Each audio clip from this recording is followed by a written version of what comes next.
Zulbijadain, laqab, dipanggil laqab, gelaran untuk dia. Zulbijadain, sebab dia tak kahwin, dia meninggal awal. Meninggal pada umur 23 tahun awal. Dia masuk Islam pada umur 16 tahun. Zulbijadain, yang memiliki 2 perca kain.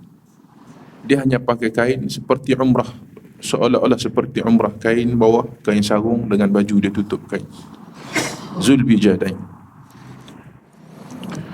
A'udzubillahi as-sami'il 'alim minasy syaithanir rajim. Bismillahirrahmanirrahim.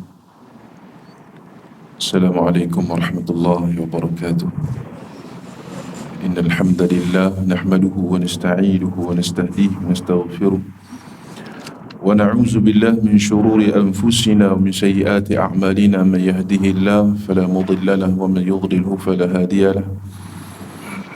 Asyhadu an la ilaha illallah wa asyhadu anna Muhammadan 'abduhu wa rasuluh. Allahumma salli ala sayyidina Muhammadin al-Fatih lima ughliq wal khatim lima sabaq wan nasir al-haqq bil haqq wal hadi ila siratikal mustaqim. Wa sallallahu alaihi wa ala alihi wa ashabihi haqqa qadrihi wa miqdarihi al-azim.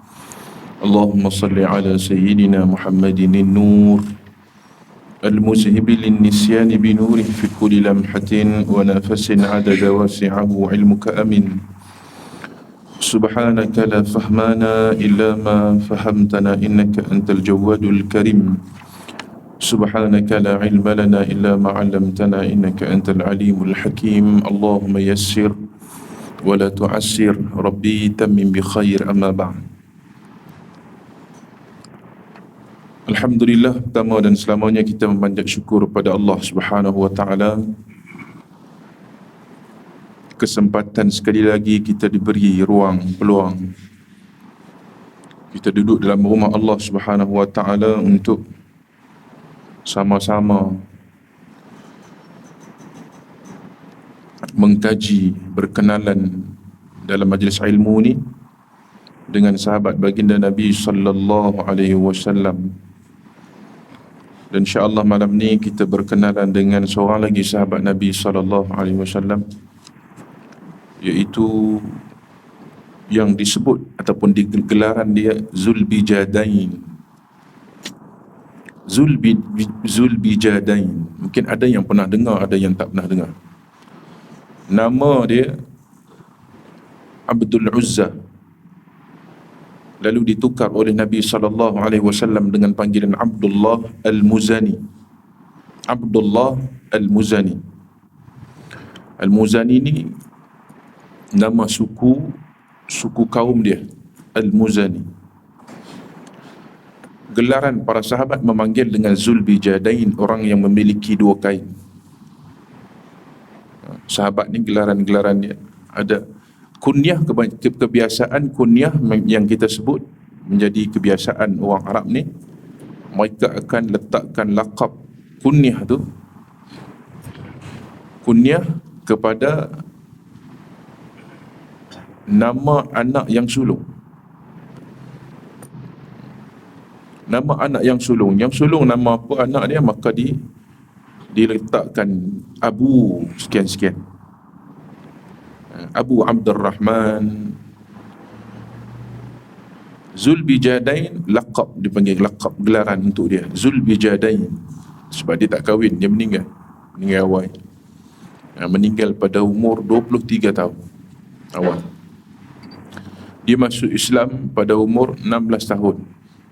Zulbijadain, yang memiliki 2 perca kain. Dia hanya pakai kain seperti umrah, seolah-olah seperti umrah, kain bawah, kain sarung dengan baju dia tutup kain. Zulbijadain. Seorang sahabat ni, laqad nadatid dunya dzal bijadain fa asamma udhunayhi an sima'i aswatiha wa aqbala 'ala al-akhirati yatlubuha min kulli sabilin. Dia telah memanggil Zulbijadain. Orang memanggil panggilan pada dia Zulbijadain. Fa asamma udhunayhi an sima'i aswatiha. dan dia memekakkan telinganya ketika dunia memanggil dia. Dia memekakkan telinganya, mentulikan telinganya ketika dunia sedang memanggil dia. Bahasa tu. Wa aqbal 'ala al-akhirah, dan dia menerima akhirat. Yatlubuha min kulli sabilin, dan dia mencari akhirat di setiap jalan yang dia ada. Dia setiap hari dia cari akhirat. Setiap hari. Zulbijadain Abdullah Al-Muzani, dia tinggal di mana, dia duduk di mana. Dia bila dia dilahirkan satu suku yang dipanggil Al-Muzani ataupun dipanggil dengan Muzainah, suku Muzainah. Suku Muzainah ni, kabilah Muzainah yang duduk di atas satu bukit, satu gunung, dipanggil Bukit Warqan. Bukit Warqan di antara Madinah dan juga Mekah ada satu bukit, satu gunung. Suku ni dia duduk di atas gunung tu.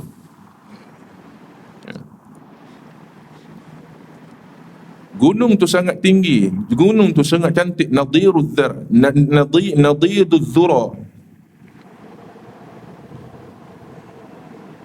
Warifuz Zilal, Yud'a Jabalun Warqan, dipanggil dengan Bukit Warqan, bukit bunga. Ada bunga. Kita pergi tak nampak bunga. Mungkin ada ketika musim sejuk dia ada keluar bunga. Nadirudz Zura, cantik pemandangan dia. Atas bukit tu suku ni saja yang duduk. Atas bukit tu orang kebanyakannya, suku kaum ni Al-Muzaniyah ni kebanyakannya orang yang berada, orang kaya.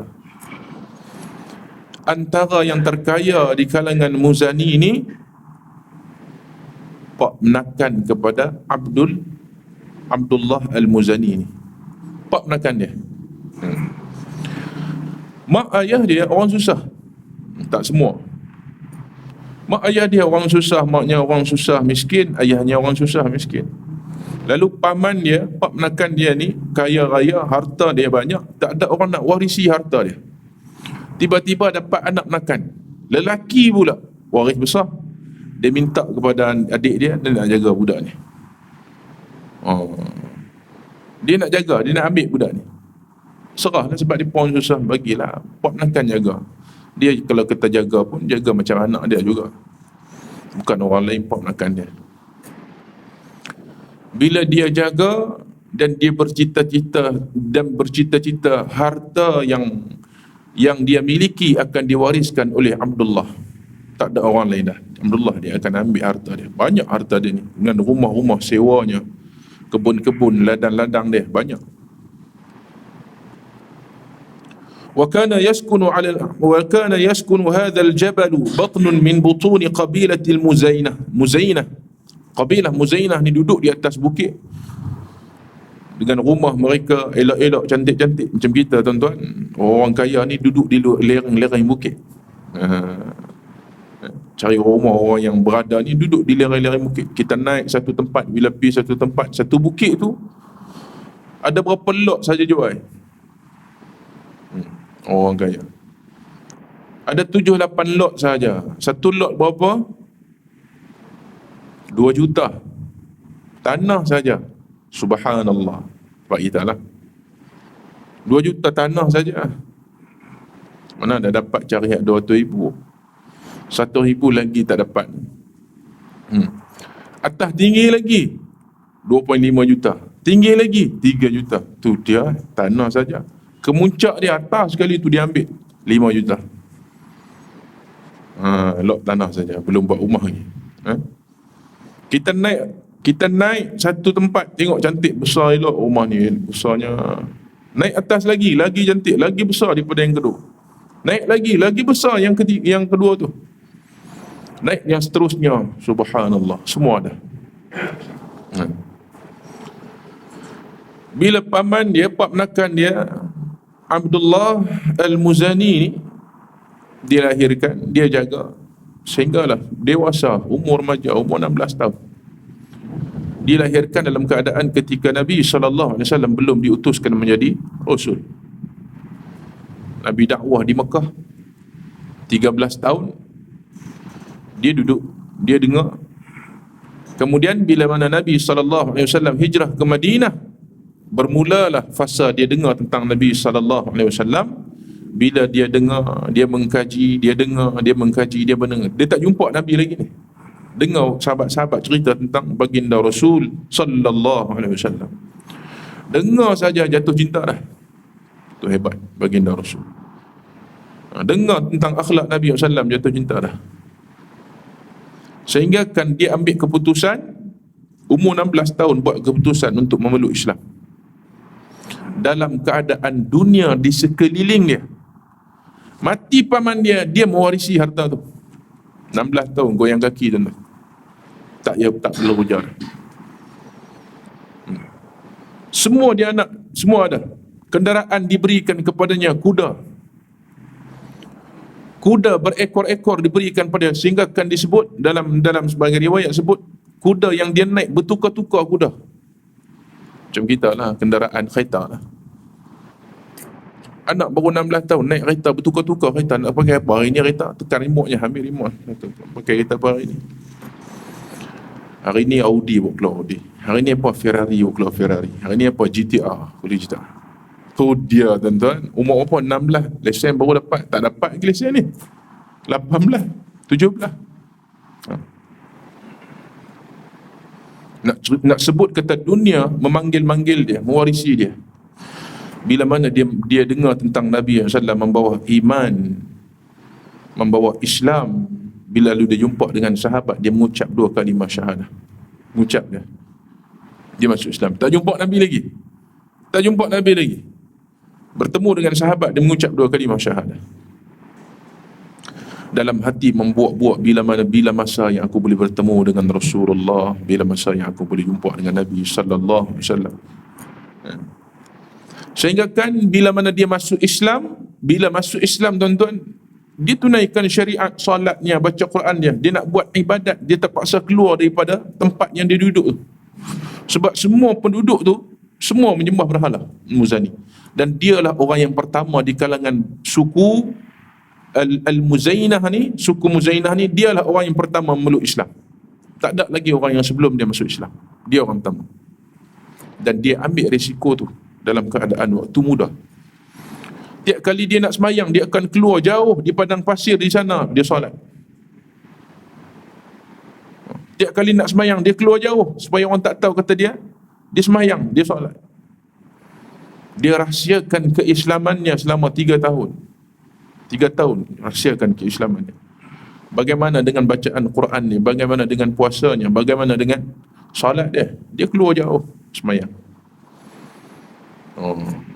Pengorbanan seseorang yang memeluk Islam. Kita tak, tuan-tuan, merahsiakan keislaman, takut diancam berbagai-bagai ujian, dia terpaksa keluar daripada tempat itu untuk semayang. Kita nak solat, tuan-tuan, tak perlu jauh, dekat rumah boleh dah. Tak perlu nak rahsiakan pada siapa-siapa. Kadang-kadang kita rahsiakan kita tak semayang lagi, itu je lah. Kita rahsiakan kita tak semayang lagi daripada orang rumah, daripada pak mentua, daripada mak ayah kita, daripada abang kita. Tanya semayang lagi. Semayang lah, padahal tak semayang ni. Merahsiakan dia punya hakikat yang sebenar. Puasa tak hari ni? Puasa. Buat sementara ni lah. Sekejap lagi tak tahulah. Sebab memang kaki tak puasa. Memang untuk apa? Merahsiakan benda-benda yang salah. Dan dia pula merahsiakan benda-benda yang benar, semata-mata untuk menyelamatkan diri dia.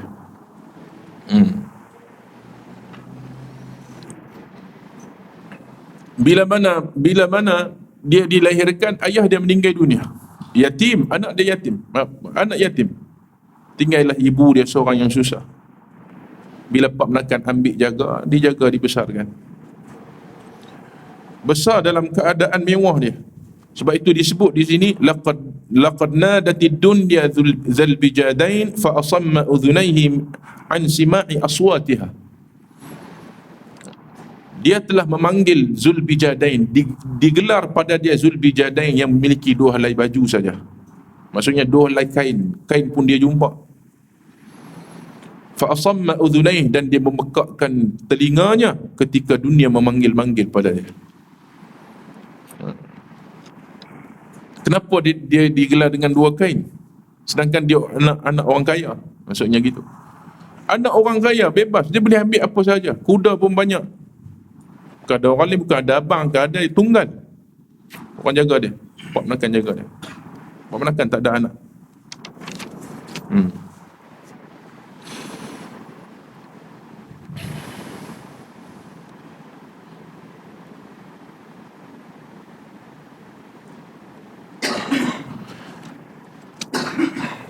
Sampai satu ketika bila mana dia masuk Islam, kemudian dia merahsiakan keislamannya 3 tahun, sampai dan detik dan juga waktu dia nak kena isytiharkan keislaman dia. Sampai waktu dalam keadaan dia lama dah bersabar, dia tengok, dia bercita-cita kalau boleh dia nak bawa sekali dengan paman dia, berhijrah bersama dengan Nabi SAW. Nak jumpa dengan Nabi ni sekali dengan dia, nak bawa tangan paman dia, pak menakan dia, jumpa dua-dua sekali. Itu cita-cita dia, nak bawa pak menakan dia. Fakana awwal amri'im yuslim min bani qaumihi fi jabalin warqan, dan dia di antara orang yang pertama yang masuk Islam di kalangan bani qaumi, di kalangan suku kaum dia. Wa katama al-fata al-muzaniyun islamahu an qaumihi 'ammatan, dan dia merahsiakan keislamannya daripada kaumnya seluruhnya, siapa pun tak tahu keislaman dia. Wa an ammihi, dan juga daripada pak menakannya, pak saudaranya, khasatan, khususnya. Wa ja'ala yakhruju ila syi'abi an-na'ibah an-na'iyah liya'budullaha azza wa jal fi aknafiha, dan dia terpaksa keluar daripada tempat itu untuk beribadat, ba'idan an anzarin nas, jauh daripada pemandangan manusia, sehingga kan orang tak nampak dia duduk taman semayang. Itu dia punya mujahadah dia. Ujian orang, tuan-tuan, ujian sahabat sampai ke tahap tu untuk tunaikan solat. Kita tak ada ujian tu, paksa. Wa kana yataqarrabu bilahfati wa syauqil yawm alladhi yuslimu fihi ammuhu liyatamakkana min i'lani islamih. Dia ingin membawa pamannya masuk Islam sekali dengan dia. Sampai waktu yang dinanti-nantikan, waktu yang ditunggu-tunggu dia tunggu lama dah, sabar 3 tahun dalam keadaan tengok tidak ada perubahan. Sabar. Dan ketika itu bila mana dia cakap berdepan dengan pak saudara dia, ini bermulalah fasa pertama yang dia akan dibuang daripada dunia. Dia tahu dah risiko dia, kalau dia sebut benda ni, aku tak ada apa dah. Jangan kata warisi harta, benda yang aku miliki hari ni, habis semua dia akan ambil. Itu dia punya ganjaran, ataupun itu dia punya taruhan dia. Taruhan dia ini memang dia tahu dia dapat benda ni. Pilih nak yang mana. Dia nak memilih iman ataupun dia nak memilih dunia. Dunia dia boleh dapat semuanya. Al-Muzani orang kaya. Lalu dia kata kepada pak saudara dia kata, ya ammi laqad intazartu islamaka tawilan hatta nafida sabri. Dia kata, wahai pak saudaraku, pak saudara dia pun kenal Nabi SAW, pernah dengar tentang keislaman Nabi SAW, keimanan yang dibawa oleh Nabi SAW. Dia kata, ya ammi, wahai bapa saudaraku, laqad intazartu islamaka tawilan hatta nafida sabri. Aku tunggu keislaman engkau ni lama. Sabar aku tunggu, tengok lagi teruk. Hatta nafida sabri, sehingga kesabaran yang ada pada aku tak ada. Dan hari ni aku nak ucapkan. Hari ni dan saat ni aku nak declare hari ni. Fa in kunta targhabu fi an tuslima wa yaktub Allahu laka as-sa'adah fa ni'ma ma tasna' wa in kanat al-ukhra fa'dhan li bi an u'lina islami bainan nas. Lalu dia kata, Dia kata kepada pak saudara dia, hari ni aku bersumpah. Dia kata apa?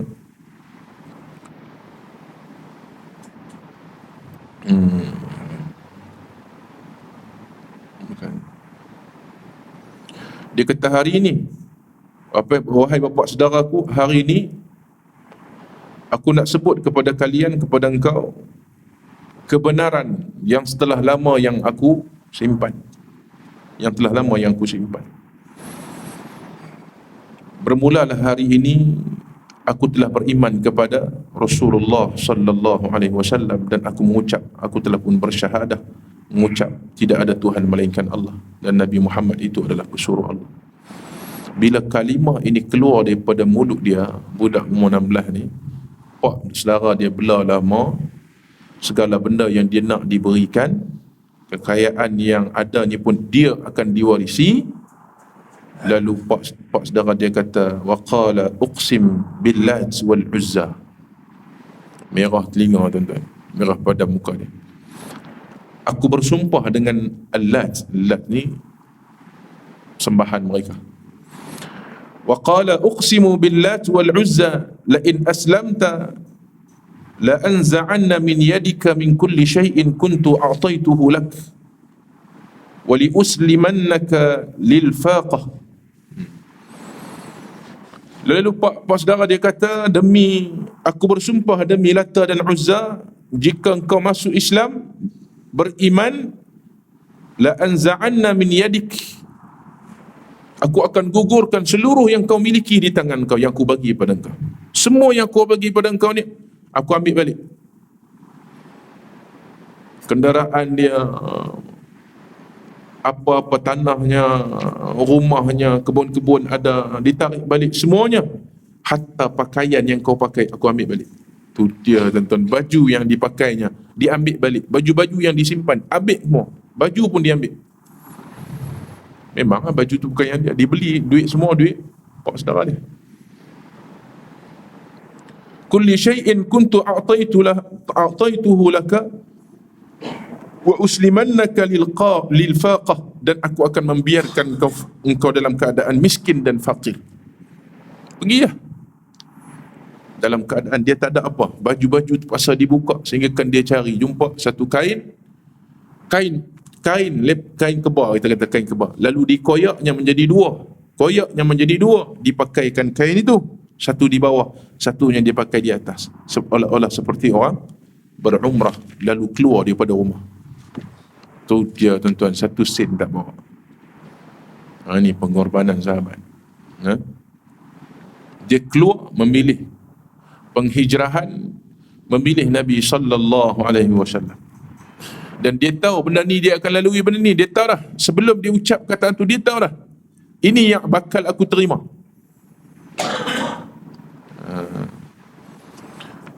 Bila dia pakai dalam keadaan kain yang macam tu, kain pun bukannya kain elok, kain usang, kain buruk. Dia menghadap ke Madinah, terus pergi cari Nabi SAW. Inilah dia pergi, bila dia pergi nak cari Nabi SAW, itulah kali pertama kalau dia jumpa dengan Nabi, itulah kali pertama dia tengok wajah Nabi SAW. Dia beriman dah, so Islam dah, cari Nabi. Pergi dalam keadaan dia pakai baju biasa, pakai kain gitu. Bila sampai di Madinah, masuk di masjid Nabi sallallahu alaihi wasallam, dia sampai di Madinah, masuk dalam masjid Nabi. Dan dia bermalam di sana. Dia sampai lewat di masjid Nabi ni. Ketika waktu fajar, bila sahabat datang masjid, Nabi datang masjid semua, solat. Bila solat, dia pun ikut di belakang solat. Habis sembahyang, bila habis solat, Nabi akan berpaling tengok sahabat, akan tengok wajah-wajah sahabat ni. Lalu Nabi berpaling tengok ada wajah seorang wajah yang asing, yang tak pernah tengok, dalam keadaan berpakaian lusuh, berpakaian dalam keadaan pakaian yang pelik daripada orang lain. Tengok dia ni main mana ni. Bila dia tengok Nabi SAW, gugurnya air mata dia, dia menangis tengok Nabi SAW. Lalu Nabi panggil dia, Allahu Akbar. Nabi panggil dia. Dalam banyak-banyak sahabat ni Nabi panggil dia, sebab dia orang asing, Nabi panggil dia. Bagaimana keadaan tu? Dia mengharapkan Nabi SAW, dia nak jumpa Nabi, tiba-tiba memang betul Nabi fokus untuk dia, Nabi panggil dia pula. Oh, memang tak nak cakap. Memang dia nak jumpa dengan Nabi, Nabi panggil dia. Kalau kita sekadar, kalau kata nak tengok orang yang kita sayang, ulama yang kita suka, pergi tengok dari jauh lah, tak boleh nak dekat. Nak selfie pun tak boleh dengan orang yang kita suka, contohnya ceramah dia, tengok dari jauh, Ustaz Abdul Samad ceramah, nak pergi dekat tak boleh. Kita ni siapa, orang yang terdekat saja boleh dekat kan. Jauh-jauh tengok. Tiba-tiba Nabi panggil dia datang.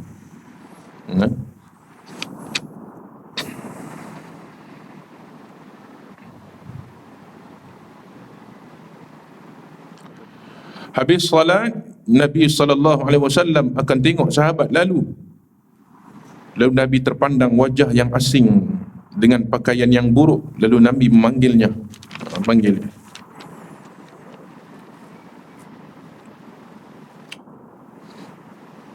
Walamma qudiyatis salah qama an-nabiy sallallahu alaihi wasallam ala 'adatihi yatasaffahu wujuhun nas fa nazara ila al-fata al-muzani wa qala.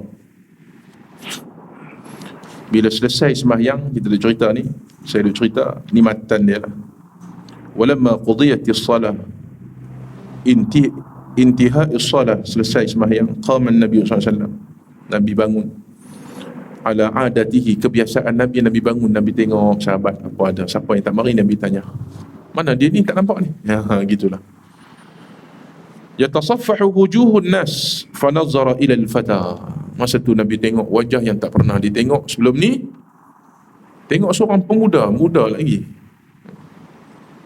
remaja, al-muzani. Wa qala, Nabi panggil, lalu dia datang kepada Nabi SAW.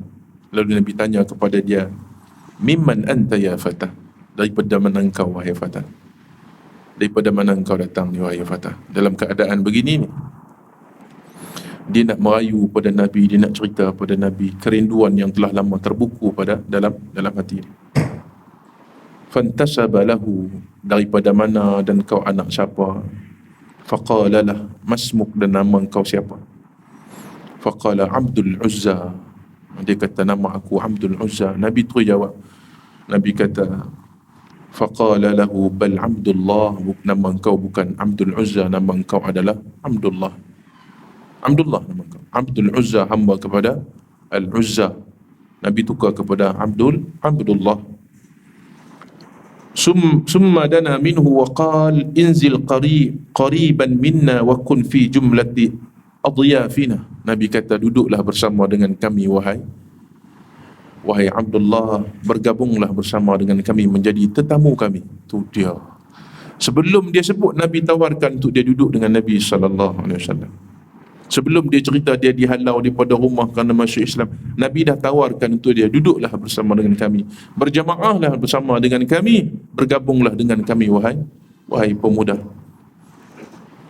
bergabunglah bersama dengan kami. Fasara an-nas munzu zalika al-yawm yunadunahu Abdullah, maka sahabat-sahabat manggil dia Abdullah, maka digelar dengan gelaran Zulbijadain, lelaki yang memiliki dua perca kain. Zulbijadain, dia orang yang susah, paling susah sekali tak ada pun, kain tu je, ada dua kainnya. Kita susah-susah tuan-tuan, baju ada, baju di rumah tak pakai tu berkotak-kotak, kan, kadang-kadang beli tak ada pakai lagi. Beli masa kurui, pakai-pakai, nak tengok gemuk dah, tak padan, nak bagi ke orang sayang, simpan, tu dia, simpan sampai buruk. Hati tu duk sayang lagi kan, kita tu beli mahal baju tu, nak pakai tak padan, cheap, nak bagi dekat orang sayang, mahal, simpan sampai buruk, baru nak bagi. Sebab itu Allah Ta'ala kata dalam Quran, lan tanalul birra hatta tunfiqu mimma tuhibbun, tidak mencapai al-birra, nama kebaikan, hatta tunfiqu mimma tuhibbun, sehingga kamu menginfakkan benda-benda yang kamu sayang. nak benda tu lebih bagus, lebih baik, ni benda yang kita sayang kita bagi. Dia dapat tak sama dengan benda yang kita tak mau dah, tak sama. Benda yang tak mau dah tu kita bagi sedekah, dapat juga pahala sedekah, tapi bagi hak kita yang lebih, yang kita sayang lebih lagi. Makanan hak memang kita makan dengan makanan hak yang memang beza. Macam saya cerita itulah, ustaz di mana yang jaga penagih dadah ni. Dia jaga ramai penagih dadah ni. Ialah dia jaga budak-budak penagih, bukan satu benda yang senang. Lagi jaga budak-budak yang nak mengaji mudah. Memang dia pemari nak mengaji, duduk pesantren, kita buat undang-undang ikut, tak mau ikut rotan, tak lari. Memang dia nak mengaji, dia kena terima. Ini budak yang nak masuk di situ, dia pun tak mau masuk di situ. Waris hantar mari, nak mari hantar tu pun waris buat helah macam-macam, nak pergi berjalan lah, nak pergi tu, nak pergi ni, sampai sana masuk ngap, tutup kunci. Tu dia mengamuk kawan tu. Boleh duduk, tak boleh duduk, boleh ikut, tak boleh ikut. Ustaz ni dia jaga. Ramai anak-anak muda di sana, di Naratiwat. Hari Jumaat saja boleh tengok. Tu pun yang boleh masuk orang lelaki saja boleh tengok dia. Nak pergi ziarah tengok budak-budak yang menagih ni. Orang Malaysia buat dah Naratiwat sebenarnya sampai. Bila masuk tengok, perempuan tak boleh masuk. Hari Jumaat saja boleh. Tu pun masuk pun atas kenalan pergi tengok. Memang kita tengok tu nampak ganas sikit lah. Sebab setiap orang itu diikat dengan dipakaikan rantai. Setiap penagih ni dipakaikan rantai, dan dia boleh bergerak hanya lebih kurang dalam sekaki. Untuk dia berjalan saja. Jalan pergi mana, bawa rantai tu diikat kaki dia. Pakai kain, pakai baju biasa, pakai kopiah. Nak semayang apa? Nak semayang pakai kain, pakai besi tu juga.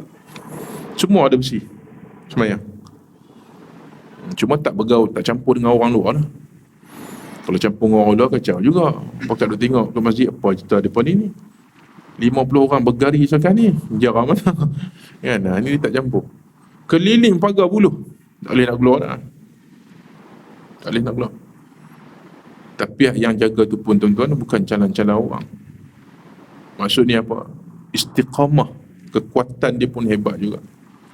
Tanya dia macam mana ustaz duduk jaga dia ni, mesti kesabaran luar biasa. Macam kita tuan-tuan jaga anak-anak kecil, anak yang tak erti apa, yang normal okey, tapi kalau anak yang teruk, yang autism contohnya, yang istimewa, dia memerlukan kesabaran yang jauh lebih biasa daripada orang yang dikurniakan anak yang normal. Dia tak sama. Dan dia jaga penagih ni, orang yang memang tak mau duduk situ, memerlukan kesabaran, pengorbanan 2 kali ganda. Tanya dia, ustaz macam mana ajar dia pun ni? Bila tengok ustaz duk mengajar dia, sana bising, sini bising, sana mengamuk, sini mengamuk, duk mengajar kau ni. Macam mana mengajar tiap hari lagu tu? Kalau kita mengajar dalam masjid surau, okey. Ni mengajar sampai semua pakat duk diam, dengar kamera lagi, pakat duk tengok, lagi semangat. Ini mengajar sana bising, sini sana bising, sana mengamuk, sini. Tengok dia macam mana ustaz mengajar dia tu. Dia pun tengok macam tak faham tu, dia kata kita mengajar ni kita sampaikan. Yang memberi faham dan memberi hidayah ni Allah. Jangan sangka yang kita memberi ni manusia yang memberi faham pada orang. Yang memberi faham pada orang ni Allah Subhanahu Wa Taala. Walaupun kita cerita secara detail sekalipun tak faham lagi, sebab kerja kita ni bukan boleh bagi faham, kita hanya sampaikan, baligh, sampaikan saja. Faham ataupun tidak tu milik Allah Azza wa Jalla. Kemudian bila tengok dalam keadaan tu, sebab dia jaga pun dengan keuangan dia sendiri, ada juga kena orang bagi sumbangan. Dia kata bila dalam keadaan susah, tak ada apa nak makan ni, subuh-subuh habis turun subuh, hari ni tak tahu nak makan apa, duit tak cukup. Dia kata anak-anak semua hari ni niat puasa. Kebetulan hari ni hari Khamis, pakat niat puasa belakang. Tu dia. Maksudnya kalau dia sebut begitu, orang dah faham dah, anak-anak buah dia. Oh, hari ni ustaz tak berapa cukup duit itu. Puasa hari Senin, semua kena puasa, termasuk dia sekali. Tengok tuan-tuan. Maksudnya apa? Dia buat bukan untuk orang, tapi untuk diri dia sendiri.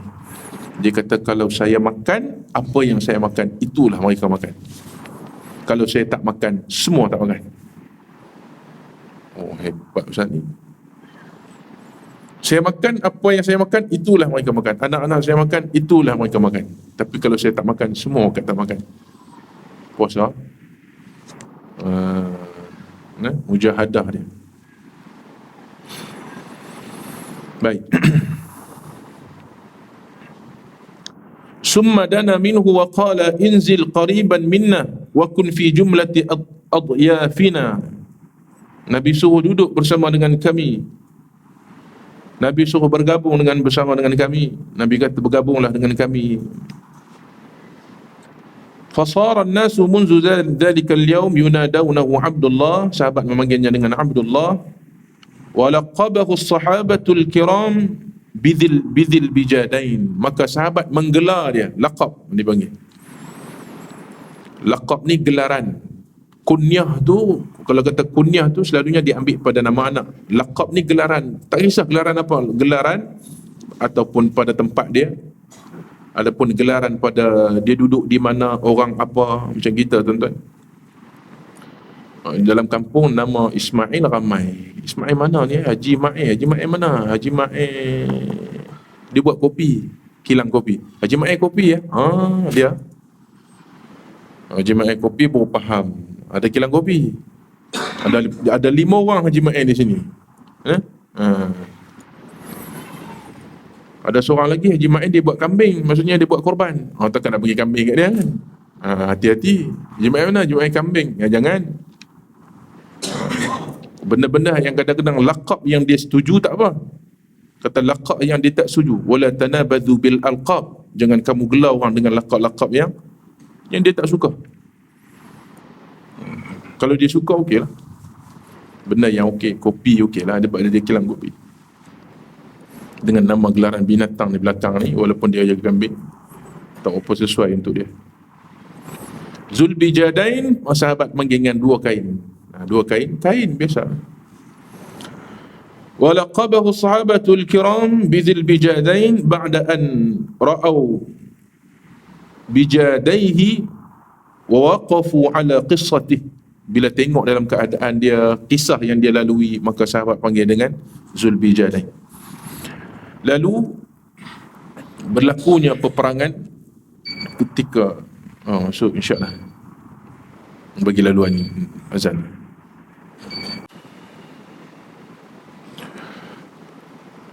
Laqad talabaha bid-du'a alladhi kana yaj'aru bihi fi khashyatihi wa khushu'in hatta sammahu as-sahabah al-awwah. Bila dia masuk Islam, dia duduk dengan sahabat bersama dengan Nabi SAW. Antara kelebihan dia ni, dia mencari akhirat dengan Al-Quran. Dia banyak baca Quran. Dan dia banyak berdoa bid-du'a alladhi kana yaj'aru bihi fi khasyatin wa khushu'in. Dia berdoa penuh dengan khusyuk. Antara dia berdoa dia, bila sahabat tengok dia minta doa ni khusyuk dengan minta yang kuat. Dan dia kalau berzikir, dia berzikir yang kuat. Sahabat ni zikir biasa, kita biasalah zikir sekadar kita ingat. Bila ditanya kepada dia, kenapa kau zikir dengan kuat? Zikir dia kata perasaan, aku nak luahkan perasaan aku, khusyuk aku kepada Tuhan. Cara dia.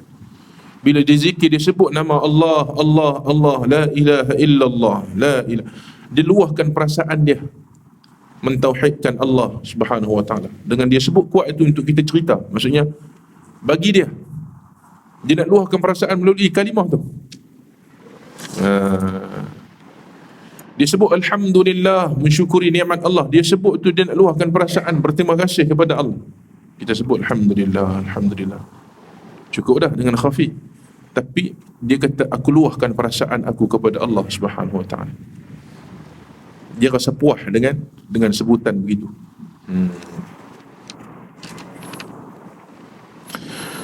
Kemudian sehinggalah berlakunya peperangan wa fi ghazwatin Tabuk, berlakunya peperangan Tabuk. Sa'ala Dzulbijadain Ar-Rasul sallallahu alaihi wasallam ayyad'u lahu bisyahadah. Ketika nak masuk dalam medan Tabuk, dia minta kepada Nabi SAW, ya Rasulullah, fada'a lahu bi an ya'sima damahu min suyufil kuffar. Dia minta kepada Nabi SAW untuk berdoa, minta kepada Allah bisyahadah, untuk dia syahid dalam Tabuk. Dia minta, ya Rasulullah, doakan aku syahid perang Tabuk ni. Doakan aku syahid dalam perang Tabuk ni. Lalu Nabi doa untuk dia.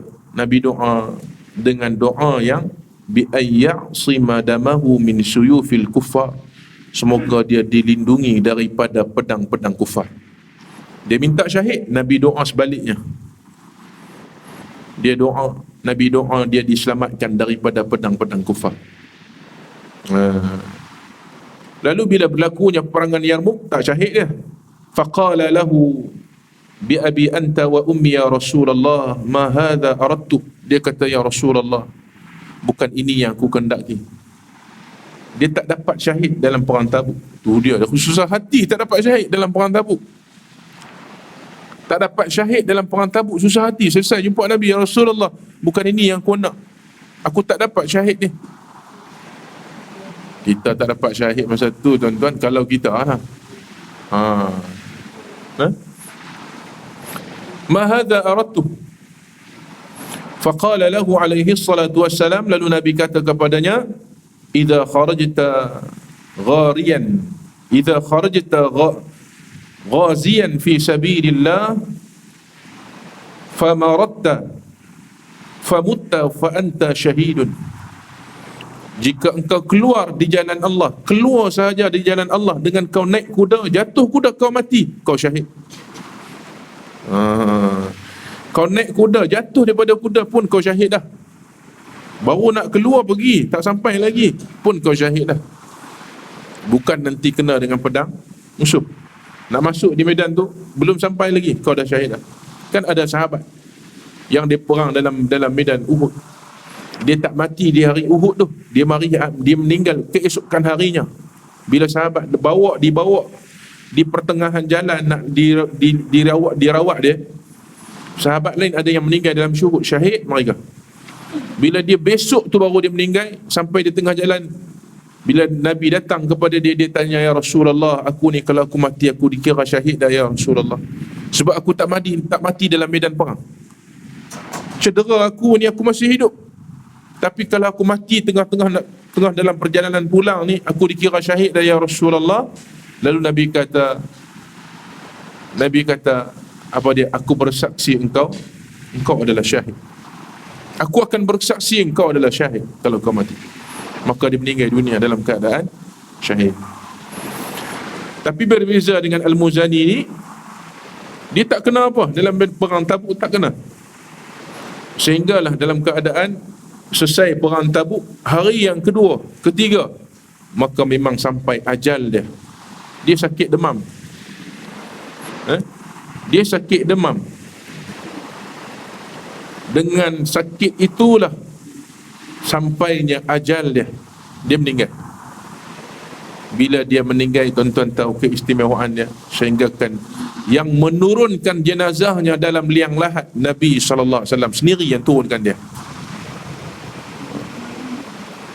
Nabi sendiri yang turun ke liang lahat, yang ambil jenazah dia tu, masukkan dalam liang lahat, Nabi sendiri yang buat. Nabi sendiri yang galikan kubur bersama dengan Sayyidina Umar Al-Khattab, dengan Sayyidina Abu Bakrin As-Siddiq. Nabi yang galikan lubangnya, dan Nabi yang turun ke bawah.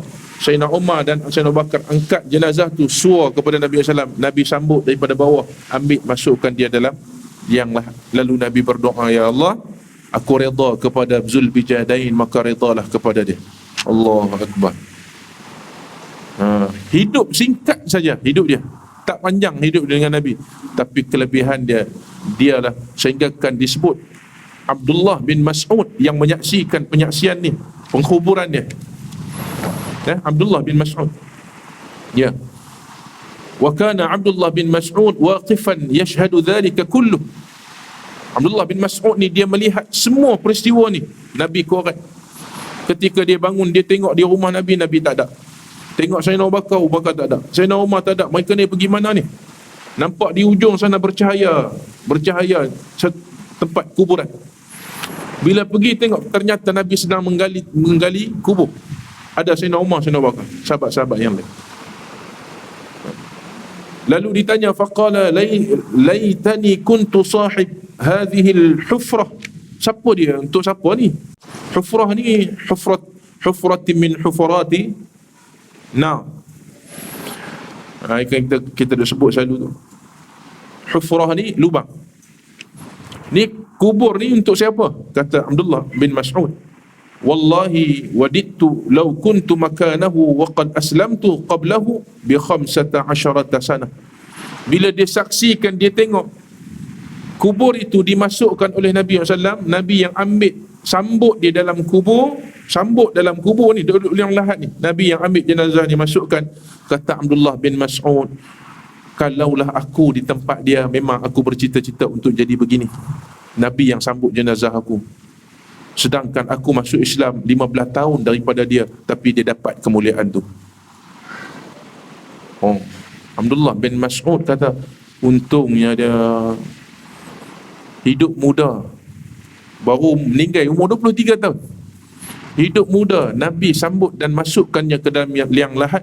Alangkah indahnya kalau aku dapat seperti dia, dalam keadaan aku dah masuk Islam 15 tahun dahulu daripada dia.